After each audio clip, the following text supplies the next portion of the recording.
Hello and welcome to Cut Through, Crikey's spin-free analysis of Australian news, politics and power. I'm your host, Crystal Andrews, and if you support independent media and you haven't done so yet, take a moment now to subscribe, rate and review the podcast. They are all very small things that you can do to help us grow. On today's episode, we'll be discussing the latest developments regarding contentious laws attempting to restrict protest in New South Wales and Queensland. We'll start in New South Wales, where just last week, the Court of Appeal ruled that laws introduced by the Minns government to limit protests were unconstitutional. These laws were pushed through Parliament in the aftermath of the Bondi terror attack and ahead of Israeli President Isaac Herzog's divisive visit to Australia. To help us understand the legal impact of this ruling, I'm joined by Isabelle Reinecke, founder of strategic litigation nonprofit Grata Fund. Isabelle, welcome to Cut Through and thanks for joining us.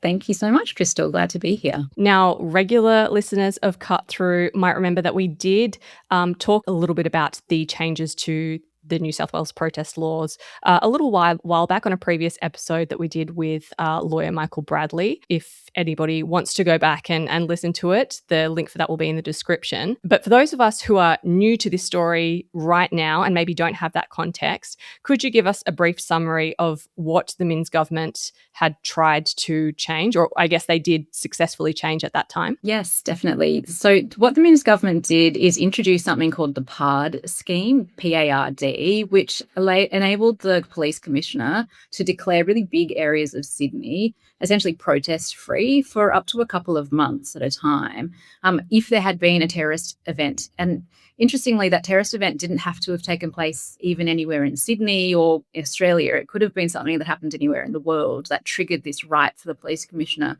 to effectively ban protests.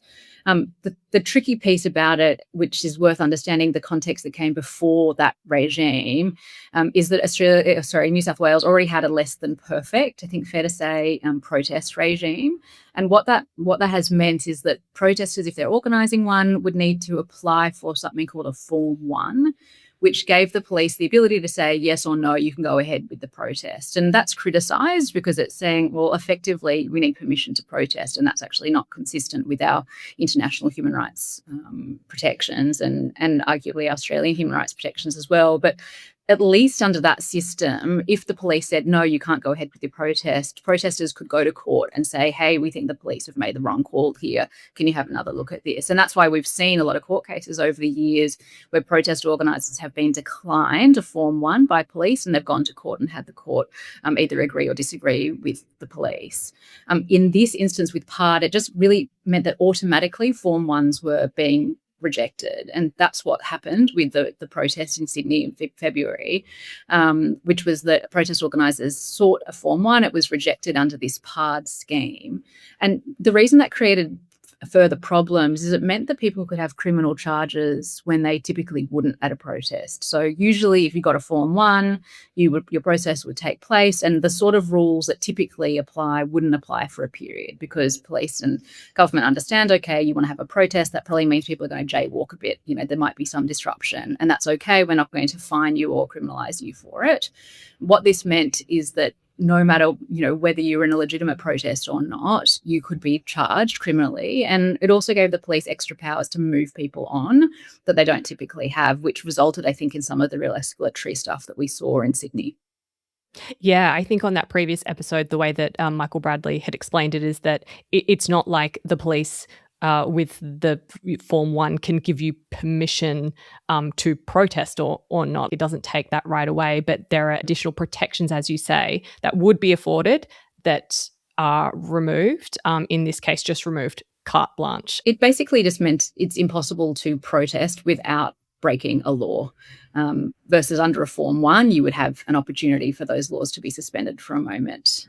Effectively, though, Form 1, I think it's fair to say is, there are a lot of criticisms of that system that while, yes, they don't remove the right to protest technically, it can give people that feeling. So under a Form 1 where a protest organiser may be told, no, you're not going to get it, people do have the right to still protest, but they might feel actually not very comfortable about doing it because they don't want to be, risking other charges. Bringing us to sort of the latest developments last week, we had two groups, Palestine Action Group and the Black Caucus, who were challenging those changes throughout the court system. And the highest court has now found in their favour, found that the laws, I'm just going to get the right wording here, is not legitimate under the Constitution. Fair to say these rulings come with a lot of legalese, and it's not always exactly clear what it all means. So for those of us who don't have a legal background, like what is the best way to understand this ruling and the reasoning behind it, like why they found this way? Yeah, sure. So the legalese that you'll hear is the implied freedom of political communication, which I realise makes most non-lawyers kind of want to put their head down on the desk, but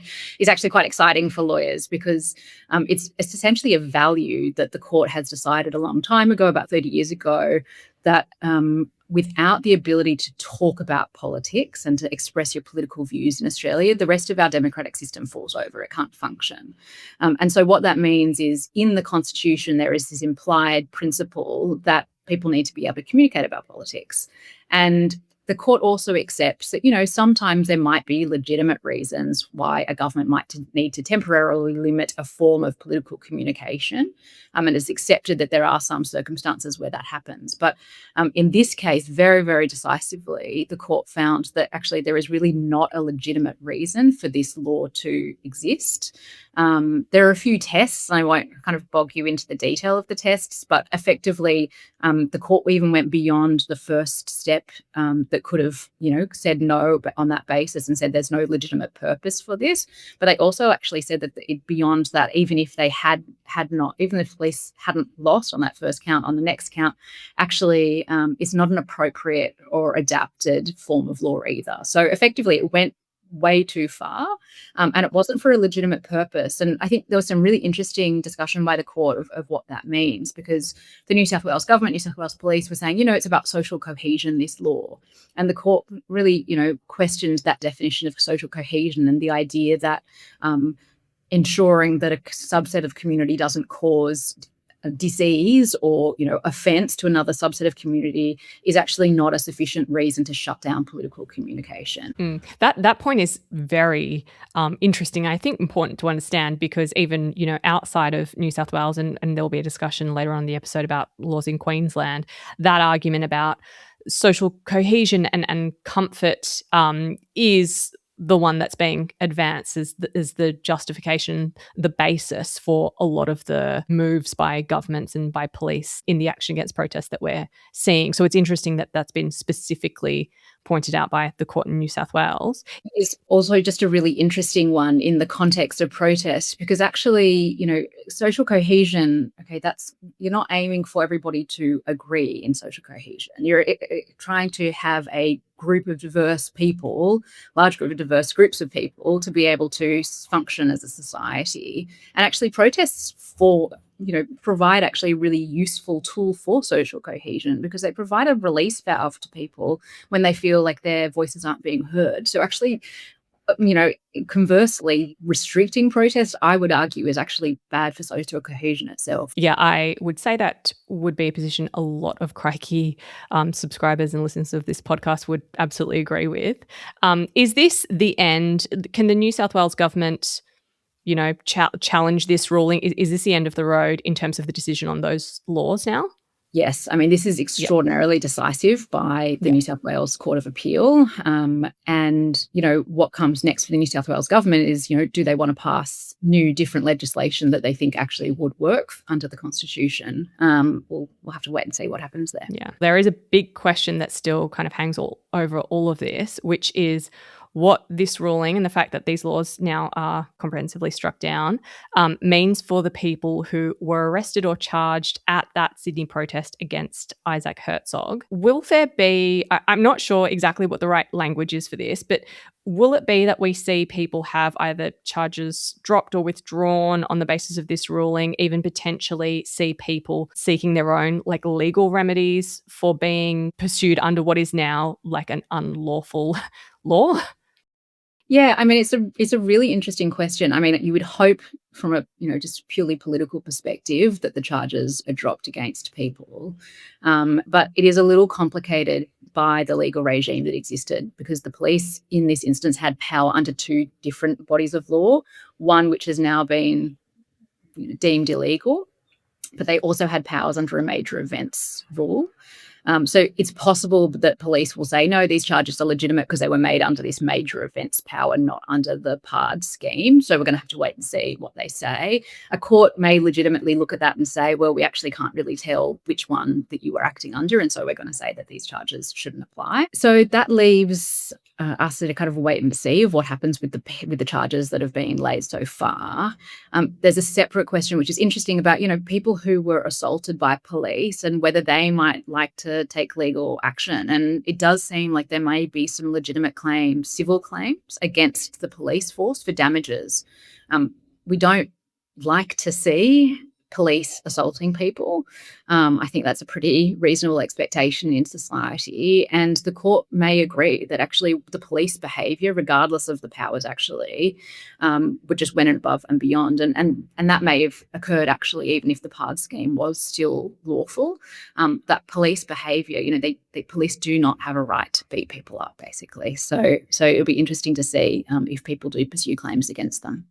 I mean, you're right to point out that separately to, these laws now kind of being thrown out, there also was the separate investigation into police conduct that has been heavily criticised, but it is going ahead. As I understand, I think there's going to be public hearings later this year relating to it, and they were taking submissions from the public about things that they saw or perhaps experienced themselves. So there definitely will be more to come relating to this specific protest, even aside of the unconstitutional ruling of last week. Absolutely. I think that is the part that, it has made this one story really seem so important to a lot of people, is because it is just one example in what is a broader pattern of governments working with police to really restrict protest, to what seems like deter people from attending protests. I think for myself, it feels like that has ramped up in the past few years. What do you think is driving that impulse? So I guess I should first say, do you agree with that assertion? And if you do, what's driving that behaviour? Yeah, I definitely do agree with it. I think we're seeing a lot of trends, both in the level of restriction, the heavy-handedness of police at protests, and it is an increasing trend. And I think it's interesting in a context, in a political world where people are trying to express their views by public forums where they feel like their voices aren't being heard or they have no other way to access power. So, I think that's why we have seen a lot of climate protests. We've seen a lot of protests about police mistreatment of Black people, of Black deaths in custody, men's violence against women. We've seen a lot of protests on. We've obviously, of course, also seen a lot of protests about Australian government's response to the genocide in Gaza.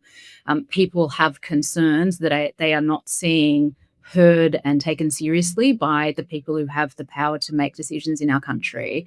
And when you have no other way to go, protests tend to be a place that people do go to. And we know that protest is effective in Australia, that it has created really wonderful shifts in our society, and we're a better place for those protests. Look at same-sex marriage equality as one recent and fabulous example of the need for protest and the value of protest over time, both for building community, as I say, social cohesion, and as an outlet and a release valve for a community when it is being ignored unjustly, but also as a mechanism of change making.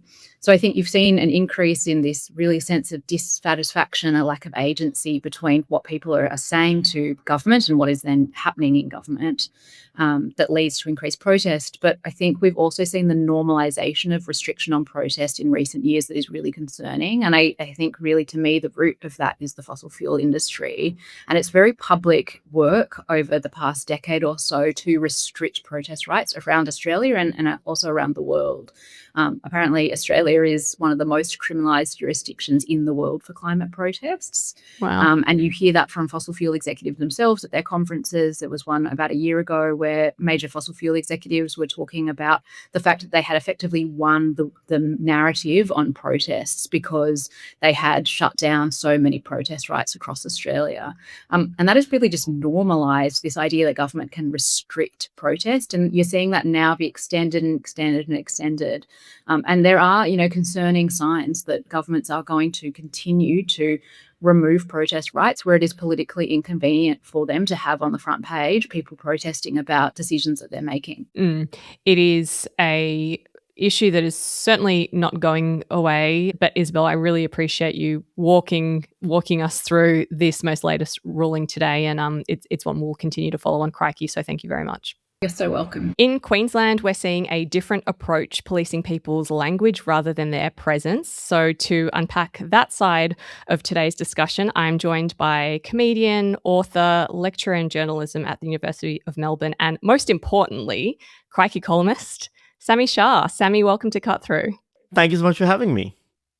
Let's talk about what the hell is going on in Queensland in response to these hate speech laws that were introduced by the Crisafulli government, banning the phrases "from the river to the sea" and "globalise the intifada," which I can say as a journalist and we can say on this podcast as a journalistic product, but people and protesters in Queensland at the moment cannot say, which is laws that have been put to the test last Friday by one group, which staged what I think is probably the most unique protest that I've seen in Australia, a John Farnham flash mob for Palestine. Let's see if I can play you a little clip, and I'd love to get your thoughts on it.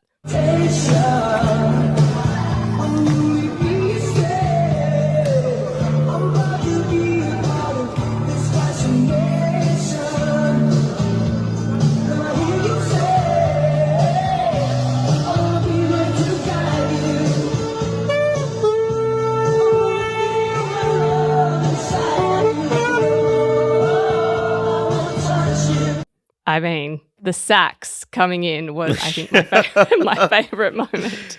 I really struggle with this because it's one of those things which I want to feel the vibe of the moment, but I didn't grow up with Farnham. I'm from Pakistan.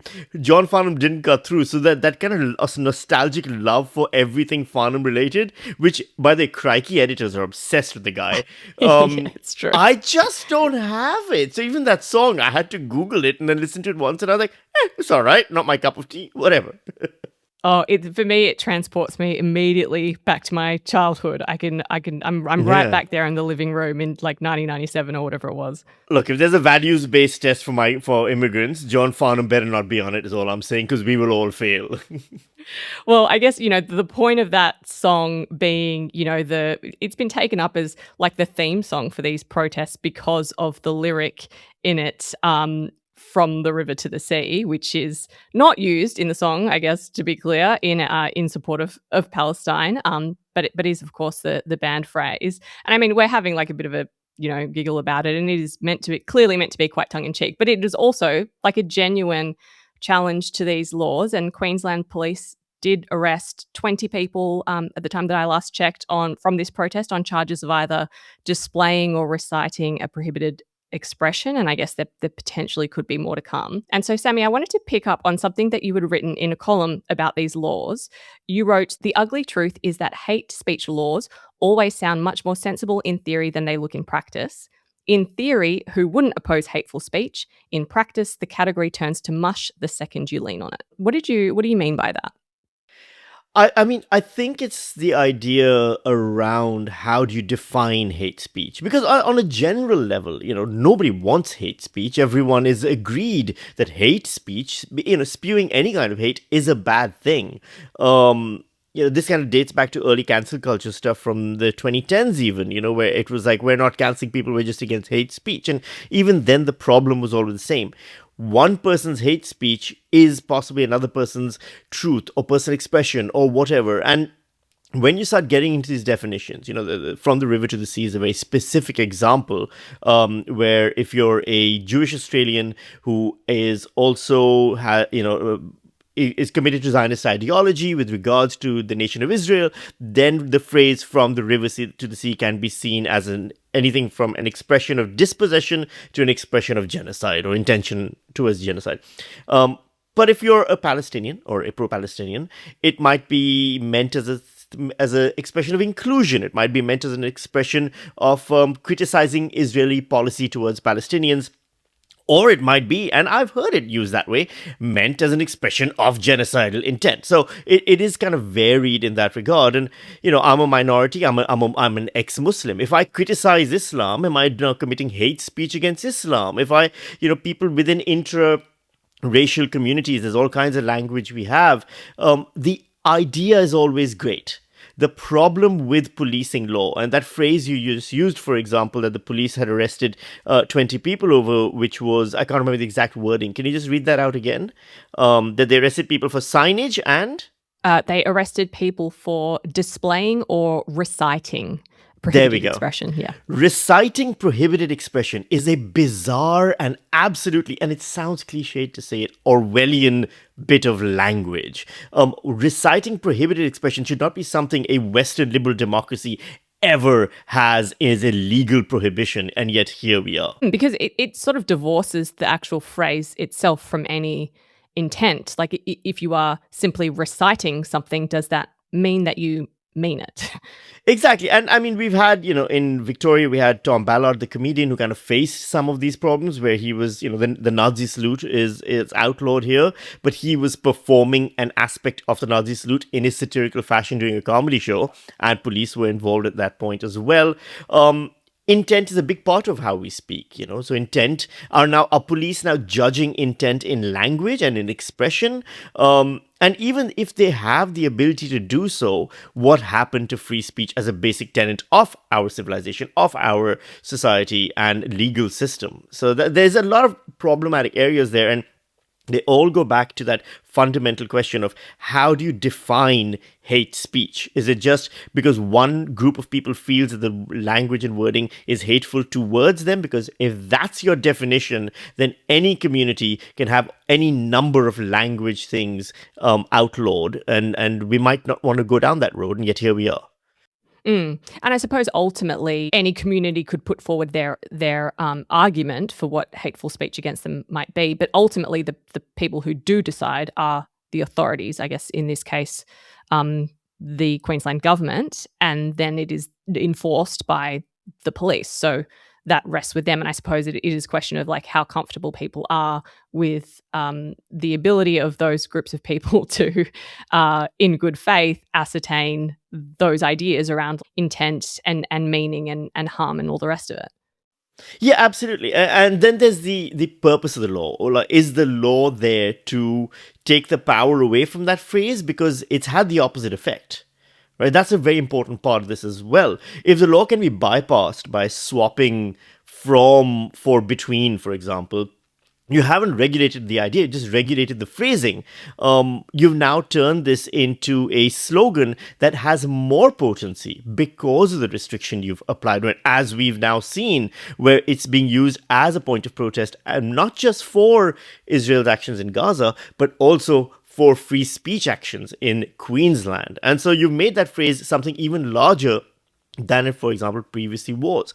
It also has a issue with the authorities who now have implemented it, where it makes them look weak. It makes them look like they are arbitrarily picking and choosing which hate speech they consider too hateful, which regulation they feel should be implemented against and for which ethnic minority communities.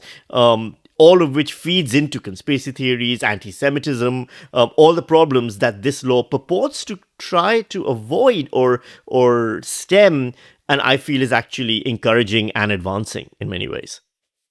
Yeah, I mean, it directly feeds into core anti-Semitic tropes that Jewish people are uniquely able to sort of influence the levers of power, and by passing these laws and enforcing them in such a way, it can be seen to reinforcing those ideas instead of protecting against it, which is, the reason kind of given for passing them in the first place. I think there's also another aspect of this which is very uncomfortable for a lot of people, which I'm a big advocate for, but I understand that I'm very much in a minority on this. I'm a free speech absolutist. I genuinely believe that is the most fundamental value in a free society. And unfortunately, that means hate speech needs to be allowed. Not just for the technical reasons of one person's hate speech could be another person's personal truth or free expression, but hate speech is an important part of society as well. By expressing our hate, we are then able to deal with that hate. We are then able to engage with that hate. We are then able to counter that hate, possibly even.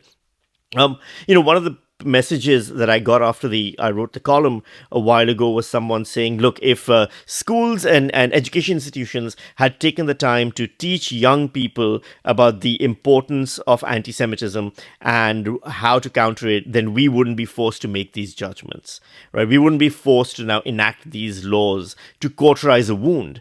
And I agree that there was a lot that needed to be done, but this is not fixing the problem. This is creating a whole new set of problems while also ignoring the problem as it currently exists. And I think that's the issue here. Free speech is a value in a society that helps a society grow, but also puts a lot of responsibility on the members of that society. Taking it away and enacting censorship, which is very active censorship at this point, is not going to help the society, nor will it help free speech as a value. It'll actually be long-term damaging. And so what are then, I mean, if I'm understanding what you're saying correctly, the line should not be that hate speech is banned in the way that these phrases have been banned. There shouldn't be, an arm of the state saying you can't say this and restricting what it is that you can't say, because simply doing that doesn't eliminate the ideas at all. It just means that the people can't say those particular phrases, but that there then should be like social reinforcements about what we accept and what the consequences for the things that we don't like are. Am I getting the right sort of gist of it? I mean, yes, yeah, you're right. There should be social reinforcement. There should be dialogue, discussion, and those kind of things which might help people understand. Now, I'm being possibly naive in believing that if you explain to someone why saying something is hateful and hurtful, they might stop saying it. History has shown that they probably don't stop saying it, or maybe they stop saying it briefly and then go back to saying it again. But banning them outright legally from saying it just moves it underground. And one of the big problems we've seen is that whenever, the rise of the neo-Nazi far right in Australia and in the US has proven this, that when you push it underground, it doesn't stop growing. It actually grows faster and spreads more virulently in a way that you otherwise could have had eyes on were it above ground. I'm torturing several metaphors over here, but the point I'm trying to make is pretty much the same. Like, look, one of the points I made in the article was when you're an immigrant and you do the citizenship test. It's a major thing. We all study for it when we apply to be citizens. I had to do it as well. And one of the questions was, is Australia a country with free speech? And you're supposed to say yes or no. And I, at that point, had been in the kind of news milieu for long enough that I was like, well, technically no, because of our defamation laws being as restrictive as they are, and some of the, like 18C, for example, in my opinion, does have certain limitations of free speech that are problematic long term. But I think that's not the answer they want. They want me to click yes. Well, with these Queensland laws, can we still click yes and get our citizenship? Or now are we actually not being adherent to Australian values, because Australian values are that greatest censorship is more important than free speech. So it becomes this thing of what exactly are the values of the society. It becomes a much larger question than I think Queensland's mediocre politicians were capable of considering or are even skilled enough to answer. I do want to come back to that point, but first I think it is important to really drill home and make clear to people how important the specificity of language is to these laws. And you referred to this fact that like the Queensland police advised the protesters that it is specifically from the river to the sea that is banned. And so if they were to change the proposition and say between the river and the sea, that would be fine and that wouldn't break the law. From one body of water to another body of water. That's all you need to say. Exactly. We actually had a lot of commenters on the article that you wrote, like suggesting alternative phrases that could be used. And for me, I find this quite interesting, but also I'm a little bit torn about how I feel about that, because on the one hand, I think if you take just this specific idea, and this is obviously about the liberation of Palestine at its core, or that's what this protest group would say that it's about. Obviously I can see how, if we adjust the prepositions, if we massage it a little bit, it doesn't change the core of that message, and you still can probably get the idea across and you can still share and spread that idea. And so on one hand, maybe it does make the police and the authorities look stupid and look like this is a very redundant case to pursue. But on the other hand, there is a part of me that feels that being able to be like quite precise with language, particularly political language and speech, and being intentional with the words that you choose is often core to some of the messages and some of the ideas that we do want to and try to advance. And so maybe is there an element of it is actually effective for authorities to have a way to force groups to constantly be like evolving and changing and adjusting their language to the point where it is hard for them to grow, support, or it's hard for people to follow what's going on. And so maybe that is an effective tool at kind of stopping dissenting voices or stopping a movement. Where do you sit on that? Like I say, I'm not sure if I cleanly land in one camp or the other. If I understand what you're proposing here, all that's happening then is that the governments are forcing, or authorities are forcing, people to be more creative with their points of expression. Now, I'll just go back to this one example. It's from South Africa during the apartheid. And a lot of phrasing and language and analogies and metaphors and slogans were banned by the apartheid government because they didn't want, South African or rather African people to be able to, express their need for freedom. At the same time, there was a TV show that had just become a hit. I'm old enough that I remember watching it. You wouldn't know about this. It was a TV show called V. Just the letter V.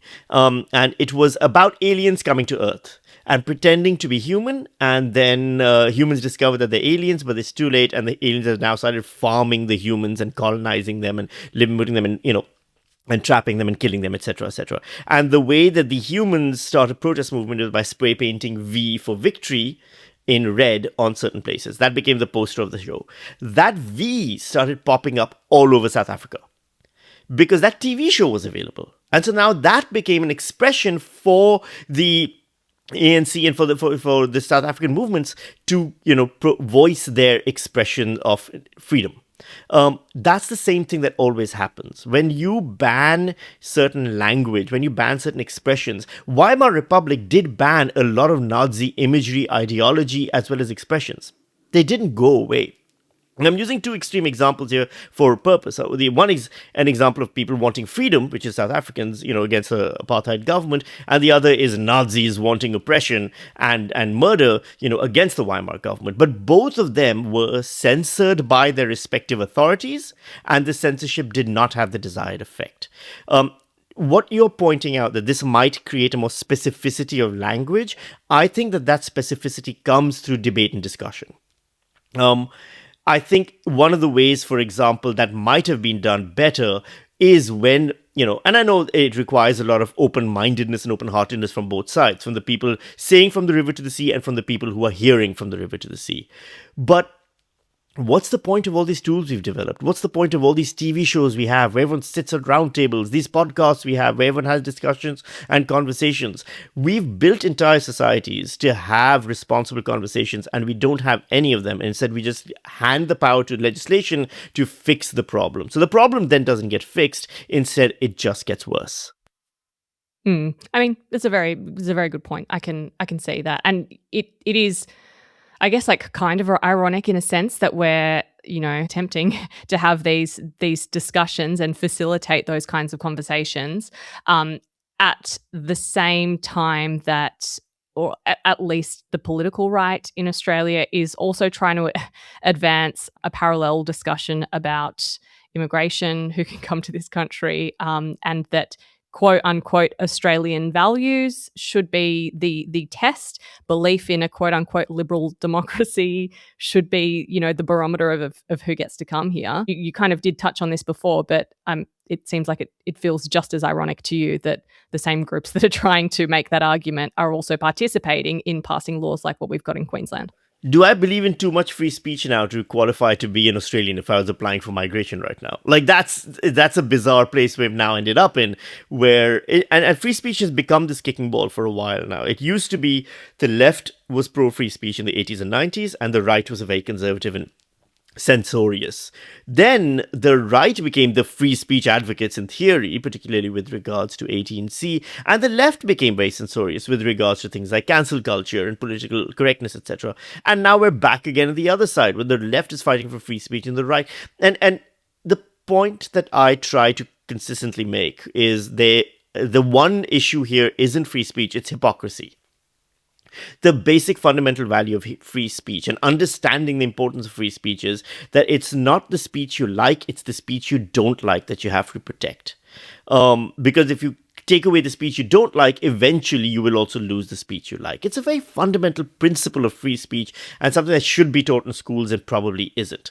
And I think right now we're at that place where we have these values. We keep talking about the importance of these values. Every Australian, if you ask them, do you think free speech is a good thing, will say yes, but it's only free speech for me, but not for thee. And that's where the frustration always comes out.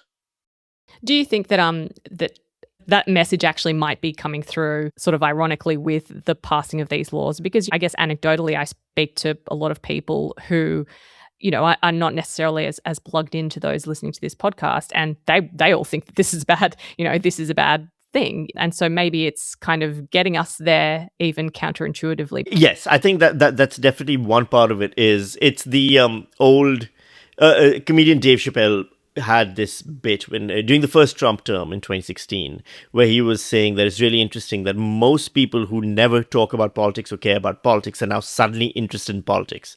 And so maybe the good side of someone like Trump coming in is that a lot of apathetic people are now more involved, right? So if you don't care about free speech, suddenly an imposition on free speech makes you learn to care about free speech.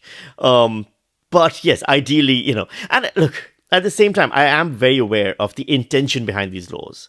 It was well-intentioned. Bondi had just happened. We had seen a massive terrorist attack in this country targeting Jewish Australians for anti-Semitic reasons and purposes. And so the governments were scrambling to make Jewish Australians feel safer. And they felt that this speech, which is something that a lot of people have said makes people feel unsafe, should be taken away. The intention was pure. Maybe pure is a strong word, but it was well intentioned. But a government should know better than, you know, bad laws with good intentions being enacted versus just waiting to see what laws might actually have more effective results than the ones that were now, I think, with, you know, you've got protesters wearing John Farnham wigs, and I don't think anyone wanted to see that. Yes, and, you know, who knows the escalation? Maybe, you know, we will soon see Olivia Newton-John impersonators, all kinds of I really don't want to have to listen to country music just to learn more about Australian culture. I've done my part, you know, like cut me some slack here. Sami, I really appreciate your time having a little discussion with me about this on the episode today. Thank you very much. Thank you, my pleasure. If you enjoyed this episode of Cut Through, please don't forget to subscribe and leave a rating or review for the podcast. Crikey is 100% independent, which means your support powers our journalism.